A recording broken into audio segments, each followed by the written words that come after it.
Want to make great drinks to celebrate the new year? Maybe you're just hanging out with your cat. In today's video, we'll go over the very basics for cocktail making. From what you need, plus 2 recipes that anyone can make. If you want to learn even more skills, be sure to like this video and tickle that subscribe button to stay up to date on all the new skills we have to offer here on Proficient Skills. Let's get started. Cocktail preparation is something that any individual can learn, and with the right tools, can easily impress. First up is the jigger. These measuring devices have 2 cups on each side, each for a different volume. I really like this Japanese style model with wide openings to easily catch any liquid I might pour. They come in all kinds of sizes, but I find this ½ ounce to 1 ounce model the most versatile. Next, the undepreciated bar spoon. With its teardrop shaped end, it can easily be used as a measuring device, while the spiral handle fits comfortably in the hand and can be used to make beautiful, layered drinks. With cocktails being comprised of such few ingredients, a Humphrey strainer will ensure to strain out any undesirables, such as excess ice or herbs. When placed into a glass, the Humphrey strainer's spring-like coils allow us to control our filtration level. Whether we want pieces of fruit to flow freely or block out all coarse ingredients, such as ice, for a smooth libation, this little strainer plays a mighty role.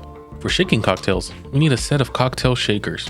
In this case, we have something called Boston shakers, one 18 ounce and a longer 28 ounce shaker. These are simple stainless steel cups.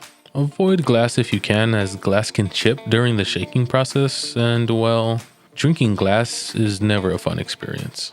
Wherever adding herbs such as mint, or maybe we want to wake up some lemon peels, a muddler is the best tool. This model has a long wooden handle with a large flat base to easily break down ingredients. When inserted into a glass, we can control how much pressure is applied with the flat base to gently coax our ingredients into releasing their flavors. When it comes time to enjoy our aperitifs, the glass it's served in is just as important as the drink inside. A standard glass such as this will certainly do in showcasing layered drinks, such as a sunrise sour. Another option is this Martini glass. These serving vessels have a large flat base, long thin stem, and conical top. The stem ensures the drink stays cold and away from the warm hands of its patron. Finally, for those days of sitting by the fire and enjoying a good book, we have the old-fashioned glass. Its rounded bottom sits perfectly in the hand and makes every drink a celebration. The final and most important ingredient is ice. Whether it's the cube stuff found in your fridge, useful for filling shakers and chilling glasses, or shaped into a sphere, ice will melt and flavor your drinks. So do yourself a favor and use a fresh batch instead of the stuff made from last Thanksgiving. One note about spherical ice: because it has less surface area per volume than cubed ice, it can chill down a drink without melting as quickly. So whether you're enjoying a nightcap of high quality bourbon or just some regular H2O, spherical ice will chill your drink and keep dilution at bay. Now that you know what's needed, let's make some cocktails. Let's start with an old-fashioned martini, stirred, not shaken. To construct our martini, first we fill our martini glass to get it nice and chill while we prepare our cocktail. Next, we fill a shaker about halfway with ice. Careful not to bring any extra liquid to the party.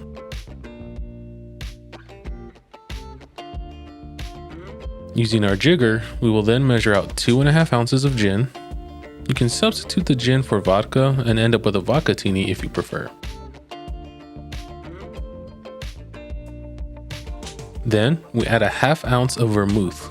I'm using a slightly sweet Italian vermouth here, and that's it. With our trusty bar spoon, we gently slide down the inside edge of our glass and gingerly stir the contents until chilled.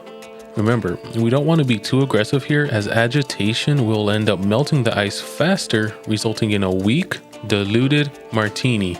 Looking at you, Bond.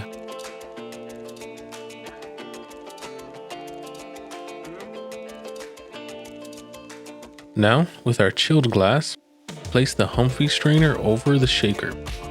Spring side down, please. And pour into our glass, keeping back our ice. make sure to get every drop. Optionally, we can garnish with a lemon twist. And there we have it, the classic Martini. Now, if you feel the need to absolutely shake that Martini, here's one where it's perfectly okay to do so. The Appletini. We start off as before by filling our glass with ice.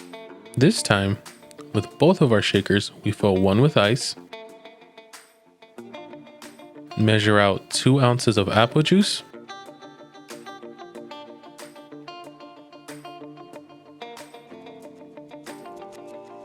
and 2 ounces of vodka,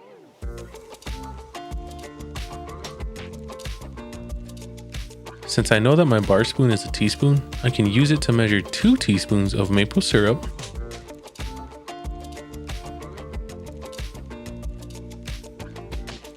along with 2 teaspoons of lemon juice.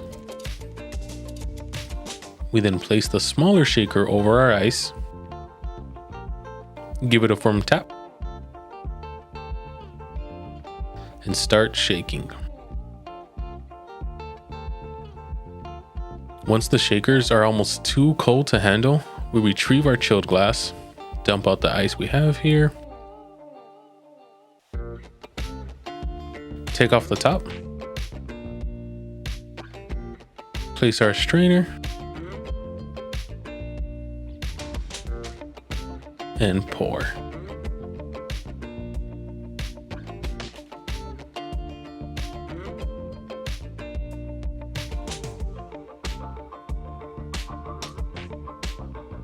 And that's it. Ambrosia of the gods, the Appletini. If you want to continue learning new skills, hit the subscribe button so you can keep up to date on all of the new talents we have to offer here on Proficient Skills.